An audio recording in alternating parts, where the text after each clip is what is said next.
আসসালামু আলাইকুম। কেমন আছো সবাই? আশা করছি ভালো আছো, সুস্থ আছো। আল্লাহর অশেষ রহমতে আলহামদুলিল্লাহ আমিও সুস্থ আছি। আজকে আবার আসলাম ছোট্ট একটা ভিডিও নিয়ে। আমি হিরা ওমান থেকে বলছি। ভিডিওর শুরুতেই বলে দিলাম সবাই লাইক দিয়ে প্লিজ ভিডিওটা কমপ্লিট করবা, ইনশাআল্লাহ ভালো লাগবে। আমাদের বাসা সেদিন ওই যে মেয়ের শাশুড়ি এসেছিল, সেদিন সাজাইছিল, ওর একটু ভিডিও শুট নিলাম। দেখতে থাকো পুরো ভিডিও, ইনশাআল্লাহ ভালো লাগবে।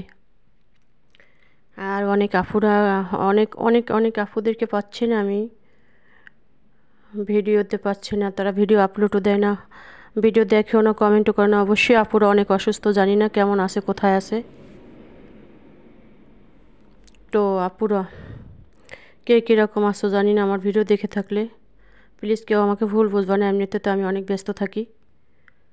আলহামদুলিল্লাহ রবিল আলামিন। আজকে রান্না করব খাসির মাংস ভুনা করব শুধু।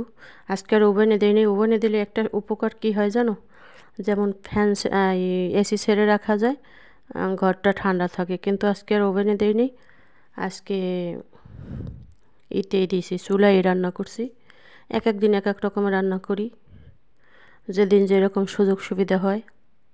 দিয়ে দিচ্ছি একটা টমেটো কিউব করে কাটে রেখে দিয়েছিলাম ওগুলো, আর দিয়ে দেবো পর্যাপ্ত পরিমাণ বলা যাবে না, বেশি দেই নেই পেঁয়াজ, বেশি মশলা এরা পছন্দ করে না।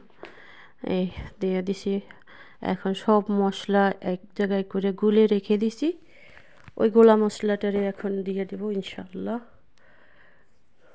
এই যে সব মশলা গুলা রাখছি, আদা রসুন সব কিছু মিলাইয়া। আর এই সাইডে আমি একটু পেঁয়াজ রসুন রেখে দিছি, একটা রসুন, দেশি রসুন একবার থেতলাইয়ে রাখছি আমার মাংস দেওয়ার জন্য। ওগুলো একটু পরে দিতেছি। আর পর্যাপ্ত পরিমাণে তেল লাগছিল, যা তেল দিয়ে দিলাম। এই তেলটা হয়েছে যে অলিভ অয়েল তেল, এরা এই তেলটাই খায়। সুন্দর করে ম্যারিনেট করে অল্প কিছুক্ষণ সময় রেখে তারপরে সুন্দর কষাই ভুনা করবো এটাকে। খাইতে অনেক টেস্ট হয়। আর এই ছাগলের মাংসটা মানে কোনো গন্ধ আসে না। অনেক খাসির খুব গন্ধ করে, আমি খাইতে পারি না। হ্যাঁ, কিন্তু আজকে গন্ধ করে না, আমি খাইতে পারছি। আমার অনেক সবজি আছে ফ্রিজে, কিন্তু এত গরম সহ্য করার মতো না একদম। রান্না বসাই দিয়ে আর এক রুমে এসি ছেড়ে যাই, বসে থাকি কতক্ষণ ঠান্ডা পানি খাই, এরকম অবস্থা কইরা তারপর আমার মানে সময়গুলো কাটছে। আর রান্না বান্না এই দুই পদই করছি। এই আমারটা বসাইতেছি এখন, ওটা বসানো শেষ। কি করব, শর্টকাট যেভাবে রান্না করা যায় ওইভাবেই করছি। খালি মাখাই মুখাই কোনো মতে বসাই ডাকনা দিয়ে রাইখে পাশের রুমে যাই, এসি সাইডে বয়ে রয়েছি। বসাইছি 9টায়, 10টা বাজে আইসে দেখি কি একদম জল টল শুকাই পড়া লাগিয়ে যাইতেছে। তাড়াতাড়ি সুন্দর করে কষাইয়া তারপরে জলের পানি দিয়ে আবার যাই বই রয়েছি। তারপর আবার চাল ধোয়ার টাইম আইয়ে পড়ছে, এখন দিয়ে দিলাম কাঁচামরিচ। আবার চাল ধোয়ার টাইম আইয়ে পড়ছে এই ভাত রান্না করবার জন্য। এই তাড়াতাড়ি করবো কি, তেজপাতা দিয়ে দিলাম, দুইটাই দিছি। আর গরম মশলা আগে দেইনি, এখন দেব। চাল টল ধুয়ে আবার যাই কতক্ষণ বসে রই নেই, চাল টল ধুয়ে বসাই দিছি, দিয়ে আবার ওই সাইডে রুমে যাই বসে রয়েছি। বসে থাইকে তারপর তো এইরকম করে রান্না করছি। যাই হোক, এমন গরম সহ্য করার মতো না। মাংসটা প্রায় কষানো একদম শেষ হয়ে গেছে, একদম মাখা মাখা হয়েছে। হালকা একটু জল দিয়া মানে রান্না শেষ হিসাবে হালকা একটু জল দিয়ে কতটুকু রান্না করে উঠাই নেব, শেষ। অনেক সুন্দর হয়েছে, দেখতে যেমন সুন্দর, খাইতেও তেমনই টেস্ট।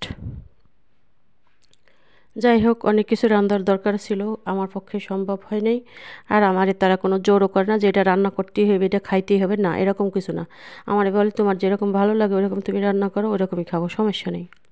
ওই জন্য নিজের স্বাদ মতো রান্না করি। হ্যাঁ, আর ভিডিওটা আবারও শেষ পর্যন্ত বললাম, এখনও যারা আসো এই পর্যন্ত আমার ভিডিওর সাথে, প্লিজ একটা লাইক দেবা। আর তোমরা যাদের আইডিতে আমি নতুন যাই তারা সাথে সাথে সাবস্ক্রাইব করো না, তাহলে কিন্তু আমার সমস্যা হবে। আর তোমরা যারা আসছো তারা না বুঝেই সাবস্ক্রাইব কাইটা নিয়ে যেতে আসো, যাও, কোনো সমস্যা নাই, না বুঝলে কি করবো, কিছু করার নাই। সাথে সাথে কি তোমার সাবস্ক্রাইব করা যাবে, এটা তোমার বুঝতে হইবে। দেখতে না দেখতেই উত্তেজিত হয়ে যাওয়ার কারণ নেই। তোমার একটা আঙ্গুলের টাচের কারণে যদি আমি সামনে আগাইতে পারি, তোমার কোনো সমস্যা আছে? খালি তোমরা চাইবে আর মানে আমরা আমাকে দেবে না, কি করবো, করার কিছু নাই। হ্যাঁ, সাবস্ক্রাইব যারা কাটতে দাও তাদেরকে অসংখ্য অসংখ্য ধন্যবাদ। কিছু বলার মতো কোনো ভাষা পাচ্ছি না, কি বলবো, কিছু বলার নাই। সাথে সাথে যে করা যায় না, ব্যাককুলের মতো যারা না বোঝে তারা এই কাজটা করে। সময় হোক, আমি চলে আসবো অবশ্যই, আমি এতটাই না, আমি বুঝি সব কিছু কীরকম কী।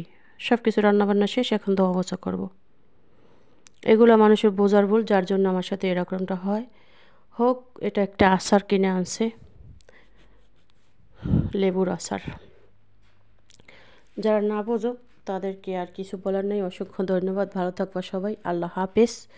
এগুলো এক ধরনের ডাইল।